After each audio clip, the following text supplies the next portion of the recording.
Hi అండి, అందరికీ నమస్తే. ఈ వీడియో చూస్తున్న విద్యార్థులు కావచ్చు, ప్రస్తుతం చదువుతున్న మరి తమ డిగ్రీలు పూర్తి చేసుకున్న అభ్యర్థులు, ఉద్యోగార్థులు, అదేవిధంగా పేరెంట్స్, తల్లిదండ్రులు కావచ్చు, అందరికీ నమస్తే అండి. మనకు ఎయిర్పోర్ట్స్ అథారిటీ ఆఫ్ ఇండియా ఇది ఒక గవర్నమెంట్ సంస్థ.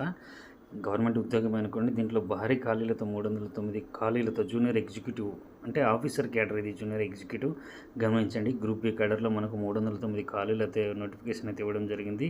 Unreserved 125, EWS 30, OBC NCL 72, SC 55, ST 27, మనకు పీడబ్ల్యూబీడీ కింద ఒక సి కేటగిరీలో 7 ఉన్నాయన్నమాట. Selection bases computer based test ఉంటుంది. రిజర్వేషన్స్ వర్తిస్తాయి. నేను కేవలం బ్రీఫ్గా మాత్రమే చెప్తానండి. మీరు కంప్లీట్గా వెబ్సైట్లో కన్సర్న్ వెబ్సైట్లో లాగిన్ అయ్యి నేను వెబ్సైట్ లింక్ ఇస్తాను. పూర్తి డీటెయిల్స్ అయితే తీసుకోవచ్చు. ఎందుకంటే ప్రభుత్వ సంస్థ కాబట్టి ప్రభుత్వ ఉద్యోగాలకు ఎవరైతే అప్లై చేస్తుంటారో వాళ్ళకి ఆల్రెడీ తెలిసే ఉంటుంది. అన్నిటికీ ఒకటే రూల్ అండి. కామన్గా రిజర్వేషన్స్ వర్తిస్తాయి. ఈడబ్ల్యూఎస్ కేటగిరీ ఉంటుంది. రిజర్వేషన్ వర్తిస్తే మనం ఏవే అప్లికేషన్ ఫామ్స్ ఏ విధంగా ఫిలప్ చేయాలి, కావాల్సిన డాక్యుమెంట్స్ ఏంటి, మనం ఏ డాక్యుమెంట్స్ మన దగ్గర రెడీగా పెట్టుకోవాలి, ఎస్సీ ఎస్టీ కావచ్చు, ఓబీసీ కావచ్చు, ఏజ్ రిలాక్సేషన్స్ కావచ్చు, అటువంటివన్నీ కామన్గా ఉంటాయండి. ఇది వచ్చేసి నేను మళ్ళీ చెప్తున్నాను, గ్రూప్ బి క్యాడర్ అండి, జూనియర్ ఎగ్జిక్యూటివ్ క్యాడర్ అనమాట. అంటే మనం గ్రూప్ ఏ ఆఫీసర్ వరకు కూడా పోవచ్చు అనమాట. అంటే ఐఏఎస్ ఐపీఎస్ ర్యాంక్ వరకు, ఈక్వల్ ర్యాంక్ వరకు కూడా పోవచ్చు అనమాట. దీనికైతే full time regular bachelor degree ఉండాలన్నమాట. Science BSc with physics and mathematics అండి. కొన్నిసార్లు వీళ్ళు ఏం consider full time regular bachelor డిగ్రీని ఇంజనీరింగ్ ఇన్ ఎనీ డిసిప్లిన్ కూడా కన్సిడర్ చేస్తామని అయితే చెప్తున్నారు. Physics and mathematics should be subjects in any one of the semesters కరిక్యులంలో. ఫిజిక్స్ మ్యాథమెటిక్స్ ఉన్న బీటెక్ చదివిన వాళ్ళు ఎవరైనా ఉంటే, బ్యాచులర్స్ డిగ్రీ ఇంజనీరింగ్లో చదివి ఉంటే వాళ్ళని కూడా కన్సిడర్ చేస్తామంటున్నారు. రికగ్నైజ్డ్ యూనివర్సిటీ అయితే ఉండాలండి. మళ్ళీ ఓపెన్ యూనివర్సిటీ అయితే వీళ్ళు తీసుకోరు, అది కూడా గమనించండి. తర్వాత ఓకే, మనకి ఏజ్ లిమిట్ వచ్చేసి మ్యాక్సిమం ఏజ్ 27 ఇయర్స్ అండి. 24/5/2025కు. అప్పర్ ఏజ్ లిమిట్ మనం చెప్పుకున్నాం కదా, ఇది ఎస్సీ ఎస్టీలకు ఉంటుంది. 5 ఇయర్స్, తర్వాత 3 ఇయర్స్ ఓబీసీ వాళ్ళకు ఉంటుంది, తర్వాత 10 ఇయర్స్ వాళ్ళకి పీడబ్ల్యూ కూడా ఉంటుంది, అదేవిధంగా ఎక్స్ సర్వీస్ ఉన్న వాళ్ళకు ఉంటుంది. ఇవన్నీ కూడా ఉంటాయండి. మనకు opening date for online application ఇంకా 25/4/2025. మనకు ఇంకా ఓపెన్ కావడానికే చాలా టైం ఉందండి.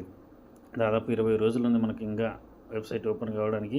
క్లోజింగ్ డేట్ వచ్చేసి మళ్ళీ 24/5/2025 అనమాట. కంప్యూటర్ బేస్డ్ టెస్ట్ ఎగ్జామ్ అనేది ఎప్పుడు అనేది వీళ్ళు వెబ్సైట్ ద్వారా అయితే తెలియజేస్తారు. ఇక్కడ వెబ్సైట్ నోట్ నెంబర్ అయితే చేసుకోండి, www.aa.aero అనమాట. సో శాలరీ వచ్చేసి మనకు దాదాపుగా 1,30,000 వరకు వస్తుందండి. బేసిక్ పేనే 40,000. డిఏ ఇది ఇంక్రిమెంట్ 3% అనేది ఇంక్రిమెంట్ అండి ఎవరి ఇయర్. ఇది 7th CPC ప్రకారము. నెక్స్ట్ ఇయర్లో 2026లో 8వ pay commission already pay commission అయితే వేయడం జరిగింది. దానికి ఇంకా మెంబర్స్ని అయితే కమిటీ మెంబర్స్ని ఇవ్వలేదు. సో కేంద్ర ప్రభుత్వ ఉద్యోగులకు 8th పే కమిషన్ 10 ఏళ్ళకు ఒకసారి పెంచుతారు కాబట్టి ఆ కమిటీ ప్రకారము వీళ్ళకి కూడా శాలరీ పెరుగుతుందన్నమాట. ఖచ్చితంగా ఛాన్స్ కాదు. ఇక్కడ ప్రస్తుతానికి 13 లక్షలు అన్నారు. సో నెక్స్ట్ ఇయర్లో పే కమిషన్ వచ్చిన తర్వాత ఇది ఆల్మోస్ట్ ఒక 20 lakhs కావడానికి అయితే అవకాశం ఉందన్నమాట. కనీసం 20 కాకపోయినా 17-18 lakhs అయితే స్టార్టింగ్లోనే అవుతుందన్నమాట. అంటే నెక్స్ట్ ఇయర్లో నా పే కమిషన్ వచ్చిన తర్వాత. సో ఇంపార్టెంట్ ఇన్స్ట్రక్షన్స్ ఓకే అండి, మనకు తెలిసినది ఏ విధంగా అప్లై చేయాలి, ఈడబ్ల్యూఎస్ సర్టిఫికేట్ పెట్టుకోవాలా లేదా, ఎక్కడి నుంచి తీసుకోవాలి, ఎలా తీసుకోవాలి, ఏ ఫార్మాట్లో ఉండాలి, అదంతా సెలక్షన్ ప్రాసెస్ చెప్పుకున్నామండి. కంప్యూటర్ బేస్డ్ టెస్ట్ ఉంటుందన్నమాట. ఈ కంప్యూటర్ బేస్డ్ టెస్ట్లో మెరిట్లో వచ్చిన వాళ్ళని షార్ట్ లిస్ట్ చేసిన తర్వాత మళ్ళీ కాల్ఫర్ చేస్తారనమాట. మళ్ళీ టెస్టులు ఉంటాయి. కాల్ఫర్ చేసిన తర్వాత psychological assignment, physical medical examination, voice test ఇటువంటివి ఉంటాయన్నమాట. తర్వాత ఎవరైతే ఆల్రెడీ గవర్నమెంట్ ఉద్యోగాలు చేస్తూ మంచి గ్రోత్ లేదా తమకు నచ్చిన ఫీల్డ్లో లేదా ఇప్పుడు ఇది నచ్చింది ఎయిర్పోర్ట్లో ఉద్యోగాలు అనుకుంటే అటువంటి వాళ్ళు పనిచేస్తున్న సంస్థ నుంచి అయితే నో అబ్జెక్షన్ సర్టిఫికేట్ అయితే తీసుకోవాలి.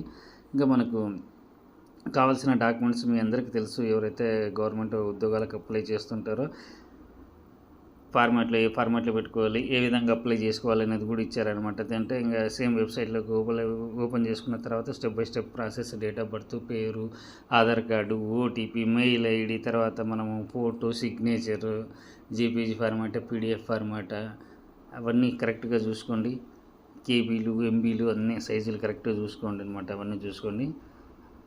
సో మనకు అప్లికేషన్ ఫీ అయితే 1000 రూపాయలు ఉంటుందండి, ఇంక్లూజివ్ ఆఫ్ GST అనమాట. అది గుర్తుపెట్టుకోండి.